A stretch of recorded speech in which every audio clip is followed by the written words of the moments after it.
With 11 traditionally published children's books in tow, several awards, as well as numerous short stories, tonight we are joined by children's book author Henry Herz.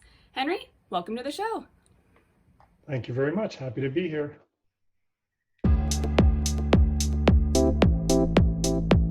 Now, Henry, as I mentioned, you've done several children's books, and we'll be sure to keep the link, or we'll be sure to have the link to those in the description below. Would you like to tell us about some of your more recent projects? Sure. Most recently, I had 3 different picture books come out. One is called Alice's Magic Garden, and it's a prequel to Alice in Wonderland. And it teaches kids about the magic of kindness, that kindness is transformative. Another one is How the Squid Got 2 Long Arms, which is a mashup of a Rudyard Kipling Just So story and John Klassen's classic picture book, This Is Not My Hat. So it teaches kids to do unto others as you would have someone else do unto you. In other words, don't steal their clothing because bad things will happen to you. And the third recent one is called Good Egg and Bad Apple, and it is a story about bullying in the refrigerator that is just chock full of wordplay. So they all sound both very whimsical and yet also have these very strong moral themes about them, which are absolutely wonderful to have in children's books. It's not just entertainment, it's also teaching a story, or they're also teaching a story as well. That's right, although you have to use a light touch. You publishers generally do expect you to have a positive theme, but they don't want you to be didactic. So you wouldn't say, don't steal from other people. You show a squid swiping clothes and then getting his comeuppance in the end, and you let the kids draw their own conclusion. Very nice. I like it. That sounds really good because then it leaves some to the imagination as well, which is so important. So one of the things that you and I kind of talked about before filming this was a project that you worked on with your sons. Do you want to talk a little bit about how that project came about and how maybe other parents can get their children involved in writing? Sure. So I only discovered fictional writing in middle age. I'm an engineer by education and work, and I had written technical things for work, but never written fiction before.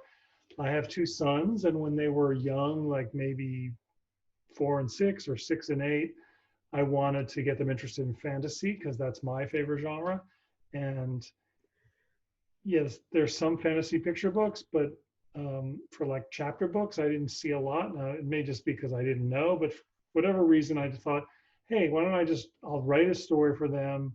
I'll just snag pictures off the internet to illustrate it because it's only for them. It's not like I'm trying to produce a book and sell it.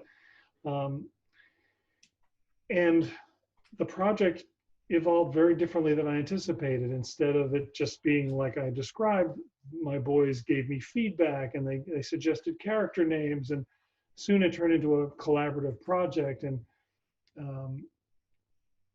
one thing led to another. We decided to get it illustrated by a real illustrator. We found this guy remarkably talented.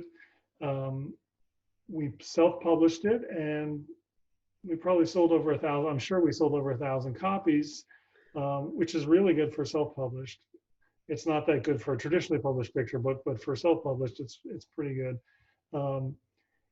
And when I look at it now, it's like, okay, I was clearly a new beginner at writing for children when I wrote that, but it was a fun project. My kids got excited about it. We started going to I took them to conventions and book events, and we'd have a booth at a farmer's market, and we'd go to libraries or elementary schools and read the book to other people. So it was a great developmental opportunity for the kids, and it helped me discover in midlife that I really like writing for kids, and I like writing fiction.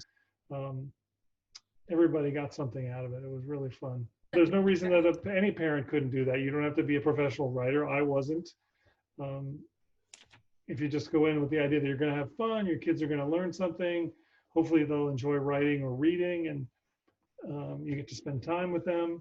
because now that they're older, hanging out with dad isn't cool anymore, but at least we had the time together when they were younger.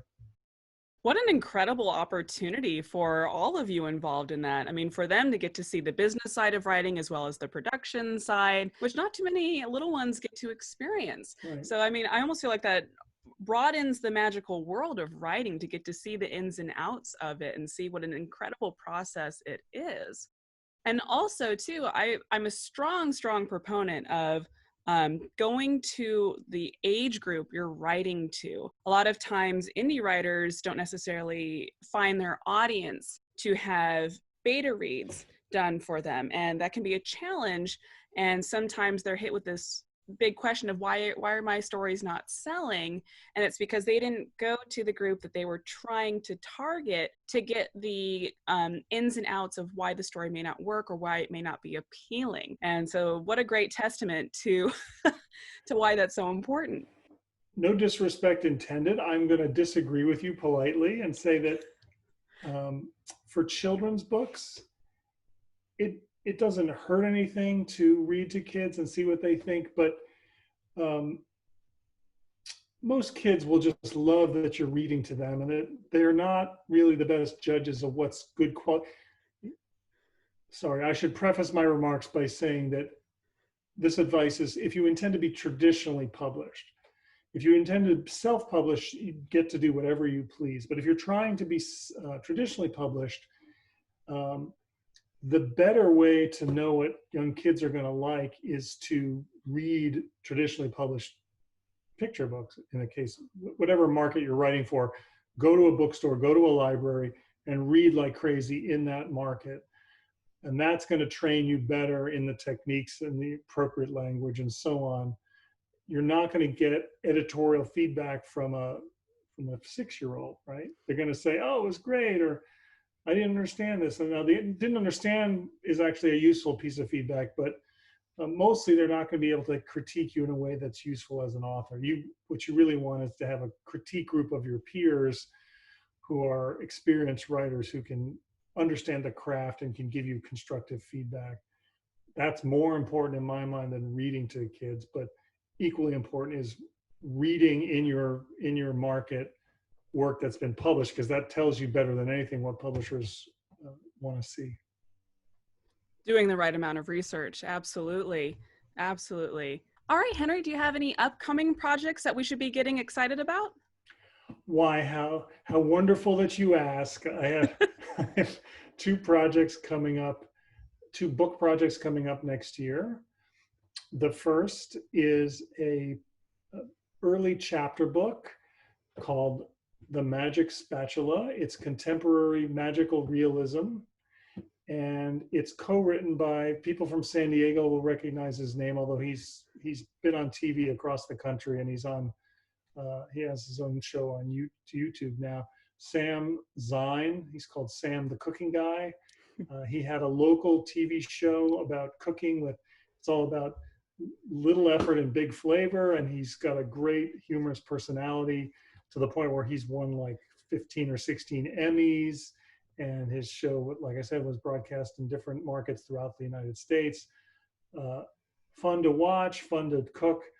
Anyway, because he lives in the same neighborhood as we ran into each other a few times, and at one point I thought, well, I had this idea for a book that involved a boy doing some baking, and I thought, well, Sam has written cookbooks before. He's not written fiction before, but I thought, his personality, his quick wit, he would make a good collaboration partner in writing a story like this. And I suggested it to him, and he was open to it. And one thing led to another, and we wrote the book, and we sold it, and it's coming out next year. So excited about that.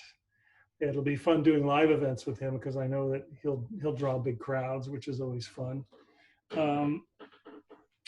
And then another project that I have coming out next year is very unusual. It's a picture book. It's creative nonfiction.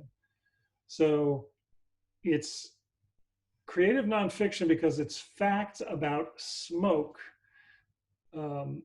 told by smoke, sort of an autobiography of smoke, telling about its own life cycle and the historical uses. So it gave me an opportunity to teach kids about different cultural and religious uses for smoke, all over the world. It's got really lyrical language, and it's got some chemistry, because it talks about, you know, when you have smoke, some of the components of smoke include water vapor and carbon monoxide. And so it's got a little bit of everything in it, wrapped up in this beautiful poetic bow. And I'm very excited about it. I've seen initial sketches from the artists, and they're wonderful. And so I can't wait. That's coming out next year as well. I Am Smoke. What fun projects lying ahead. That's fantastic. And definitely looking forward to the Sam the Cooking Guy project. As a San Diegan, he's been on my television for as far back as I can remember. So definitely something to get excited about. And I Am Smoke sounds amazing. I hope everybody agrees, but you never know. When you're a writer, you think it's great, and then reality hits. You've got to sell it to an editor, and then the publisher has to sell it to the public, and it's impossible to predict. It's incredible what a subjective art it is, and how there's so many different trends that influence everything, and it's kind of an exciting challenge. And one of the biggest pieces of advice that I've learned so far is that, you know, even if you get rejected, don't let that break all of your chances or break you as an author, because rejections are going to happen, and it's okay to be rejected as long as you just keep going, keep writing, and don't stop at your craft. Right. It's not even if you get rejected, it's when you get rejected over and over and over again. Even the big names get rejected. J.K. Rowling got rejected a bunch of times before she sold The Hunger Games, which she then retitled Harry Potter. Oh, that was it. Yeah. And I'm Facebook friends with Laura Numeroff, who wrote If You Give a Mouse a Cookie, you know, wildly successful picture book. She posted the other day on Facebook a photo of a rejection letter from an early rejection letter from a publisher for If You Give a Mouse a Cookie, saying they didn't think it was marketable. You know, so Wow. It's not like they were, you know, they weren't being malicious. It's often hard to tell. Sometimes really good books just don't do well, and nobody has a crystal ball. So every author, Jane Yolen gets rejected, the dean of American Kidlit, everybody gets rejected. Yeah, exactly what you said. You just got to keep going, keep writing, write, submit, repeat. Don't wait, just keep. So I've also been writing adult short stories because I wanted to stretch myself. So I've written picture books and I've written chapter books, which is the next age group up. The next one after that is middle grade. I have a manuscript out on submission to agents. I haven't hooked an agent for that yet, but I'm hopeful. And part of learning how to write for older audiences, I thought it would be fun to, it's learning to write for older audiences, but it's also giving myself permission to use my full vocabulary, because when you're writing picture books, you're really constrained. And sometimes you just want to let it rip. So I started writing short stories for adults, and I've sold a few of them to online magazines or print magazines. So I'm excited about that too. Yeah, I saw you recently published with Erie Publications, one of your short stories. Erie River bought us. Yeah, I discovered there's something called Drabbles, which is a 100-word microfiction. So since I was getting started with adults, seems like that's a perfect way to start. 100 words shouldn't take very long. And so that's how I got my start. And now I've been writing true short stories, you know, anywhere from 1,000 to 7,000 words for adult markets. I've sold 4 short stories to children's markets, like Highlights for Children and Ladybug magazine, but those tend to be much shorter, like 750 words. The adult markets, either anthologies or print anthologies or online magazines, those can be anywhere from like 1,000 to 7,000 words. I really like the Drabbles.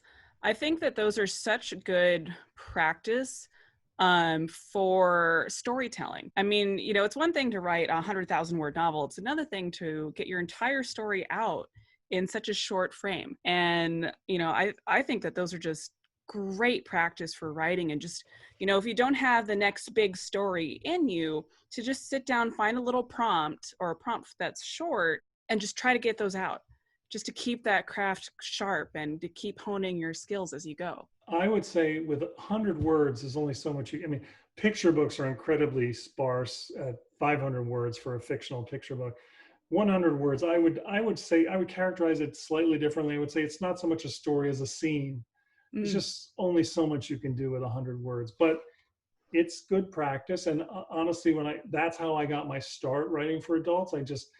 Some of it's just confidence building. It's like, okay, I'm just going to do something clever, and at least I think it's clever, and I'm going to see if somebody will be interested in it. And I built up my confidence selling a bunch of drabbles. And I was like, okay, now I'm ready to start doing the longer short stories, true short stories instead of drabbles.